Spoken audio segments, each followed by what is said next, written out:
Voici Vue de Belgique. Remember Belgium and the Brussels Museum and your sweet. Et dans Vue de Belgique, ce matin, on va faire un bilan de l'année 2025 pour ce qui concerne le CCOJB. Et pour ce faire, eh bien sûr, on s'adresse à Dieu plutôt qu'à ses saints, puisqu'il nous a rejoints et on l'en remercie. En ce vendredi 26 décembre, nous sommes en compagnie d'Ivo Chinsky, le président du CCOJB, avec lequel, Lise, je vais vous laisser faire le bilan de l'année écoulée. Ivo Chinsky, bonjour. Bonjour Lise. Merci d'être avec nous ce matin sur Radio Judaïka. Alors, malheureusement, on ne peut pas dire que l'année 2025, quand on y pense spontanément, soit remplie de bonnes nouvelles ou de choses sympathiques. Ce qu'on a surtout retenu, Yves, c'est l'augmentation des incidents antisémites en Belgique et en Europe et même dans le monde d'une manière générale qui ont culminé avec l'attentat de Bondi Beach le 14 décembre dernier. Comment vous avez vécu, Ivo Chinsky, au CCOJB et vous personnellement cette année 2025? Mais cette année 2025, elle a relativement bien commencé pour la Belgique d'une certaine façon, puisque nous avons vu au début de l'année la constitution du gouvernement de la coalition Arizona. Et donc, on est passé d'un gouvernement précédent, la coalition Vivaldi, qui était globalement hostile à Israël et donc, avec les amalgames que nous, malheureusement, que nous connaissons, hostile à la communauté. Et nous sommes passés à un gouvernement où les deux poids lourds, la NVA du Premier ministre et le MR, sont favorables à la communauté, nous écoutent, ont de l'empathie et ont des paroles qui sont réconfortantes. Malheureusement, je vais dire que ces paroles restent au niveau de la parole et malheureusement ne passent pas encore aux actes. Mais nous avons quand même des espoirs parce qu'il y a deux propositions de résolution qui vont être fixées en commission de la Chambre, l'une émanant des députés du MR qui vise un certain nombre de sujets relatifs à la lutte contre l'antisémitisme et en particulier la désignation du coordinateur national que nous attendons, et une autre qui émane du député défi François de Smet qui vise là uniquement le coordinateur national. Le CCOJB a donné son avis et donc j'ai eu une conversation récente avec Georges-Louis Boucher qui m'a dit qu'il était très positif par rapport à l'adoption de cette résolution. Et donc, ça, ce serait vraiment un tournant majeur parce que si nous voulons disposer d'une stratégie globale de lutte contre l'antisémitisme en Belgique, et je rappelle que parmi les 27 membres de l'Union européenne, la Belgique reste avec Malte les seuls pays à ne pas avoir produit de stratégie globale.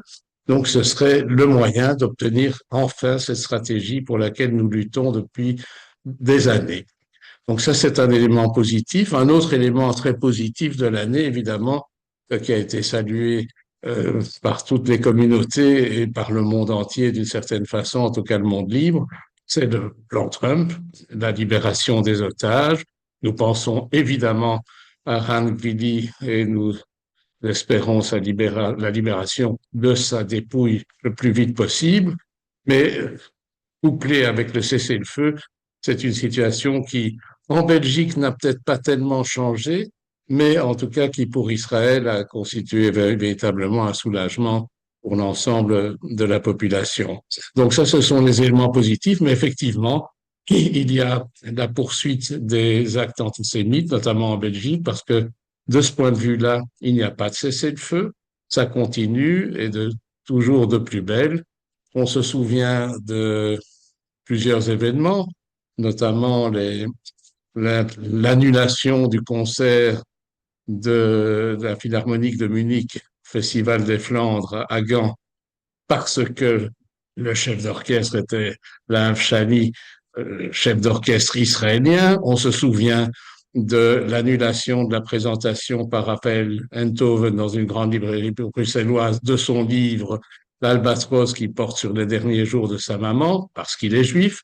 On se souvient aussi d'une campagne contre Joël Kotek qui devait donner une conférence sur l'antisémitisme et une campagne avec pétition pour l'empêcher de parler.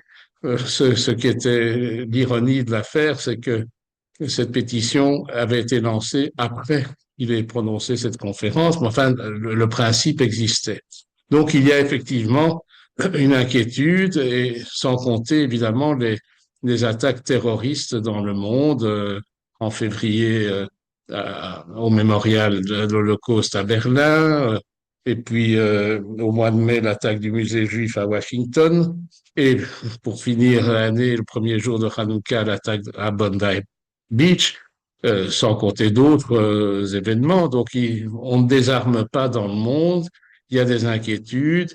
Il y a cette déclaration de l'État islamique récente qui vise tout particulièrement la Belgique, même si ça n'est probablement pas un risque opérationnel, mais c'est quand même sur le plan du principe inquiétant. Donc, notre communauté vit dans l'inquiétude sur sa sécurité, vit dans l'inquiétude pour son avenir, mais en même temps, nous avons eu récemment beaucoup d'allumages lors de la fête de Hanouka.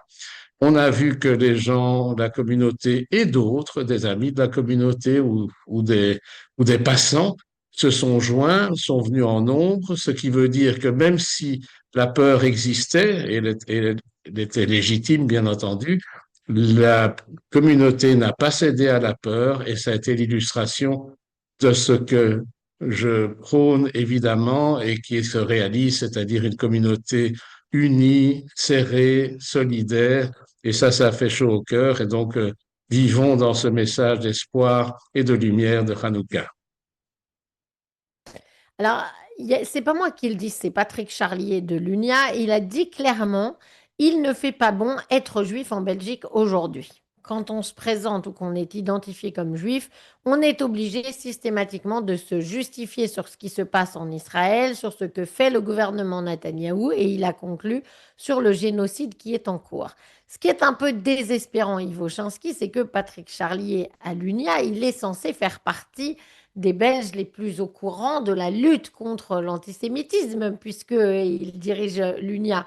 Et quand quelqu'un en est là, et quand lui-même dit le génocide est en cours comme ça, et qu'il dit de manière tout à fait claire, comme un constat, il ne fait pas bon être juif en Belgique, c'est tout de même inquiétant.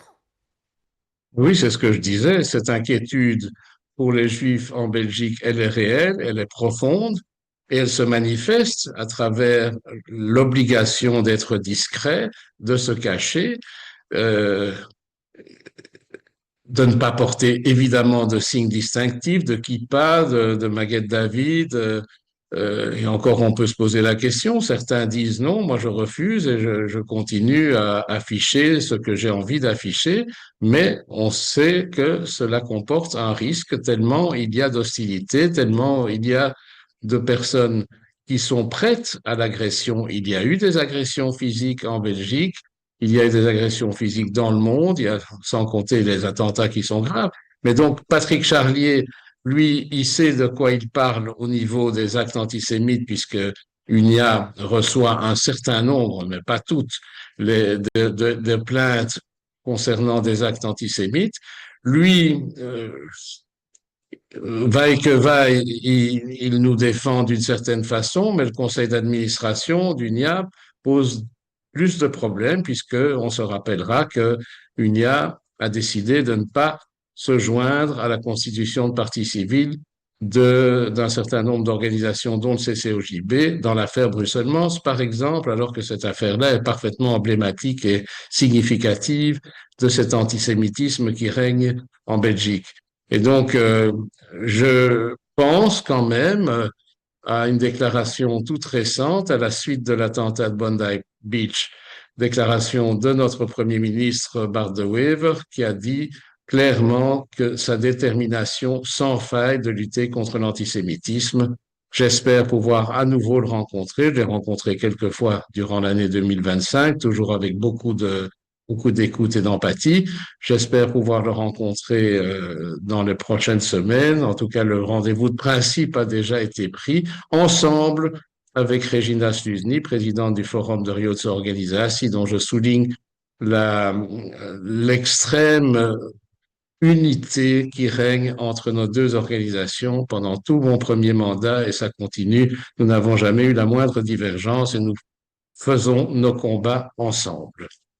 Pour finir, Ivo Chansky, vous parliez de Bart de Wever et c'est vrai qu'on ne soupçonne pas le Premier ministre actuel comme on avait Alexander De Croo dans son hostilité contre Israël, mais justement, c'est peut-être pour ça qu'on est encore plus déçu de cette décision de la Belgique après la reconnaissance de facto de l'État palestinien, de se joindre désormais à la plainte à la Cour internationale de justice de la Haye contre Israël. Vous qui êtes justement juriste, Ivo Chansky, est-ce que, même si ça ne va pas avoir beaucoup de conséquences, c'est décevant?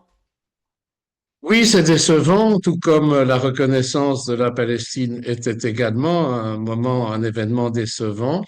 Mais la reconnaissance de la Palestine a été assortie de conditions, ce que d'autres pays comme la France, par exemple, n'ont pas fait. Et ici, je pense, je n'ai aucune inside information, mais je pense que c'est de nouveau un compromis probablement qui a été trouvé par le Premier ministre et le MR, c'est-à-dire que il- la Belgique ne se joint pas à l'Afrique du Sud pour réclamer la condamnation d'Israël, elle se joint simplement à la procédure pour donner des éléments d'interprétation juridique, ce qui est un degré quand même moindre. Et j'imagine qu'il s'agit là d'un compromis face aux trois parties de la coalition qui sont moins favorables à Israël, qui sont nettement hostiles, et en particulier à commencer par le ministre des Affaires étrangères, qui est un peu en charge de cette procédure. Et puis, ça correspondait aussi à un engagement qu'avait pris la Belgique lors du précédent gouvernement. Et donc, voilà, d'une certaine façon, je pense qu'il ne faut pas s'inquiéter outre mesure. On aurait préféré que le gouvernement actuel ne se joigne pas du tout à la procédure, mais c'est la façon, je dirais, au degré moindre d'intervention dans cette procédure. Et de toute façon, sur le fond, j'ai lu la demande d'intervention qui, sur le fond, ne fait que dire des choses que tout le monde sait et qui ne seront pas des nouveautés pour les juges de la Cour internationale de justice. Merci beaucoup, Ivo Chansky, d'avoir été avec nous ce matin, président du CCOJB. On vous souhaite une bonne année par avance et rendez-vous en 2026 avec le sourire. Merci, très bonne année. Judaïque.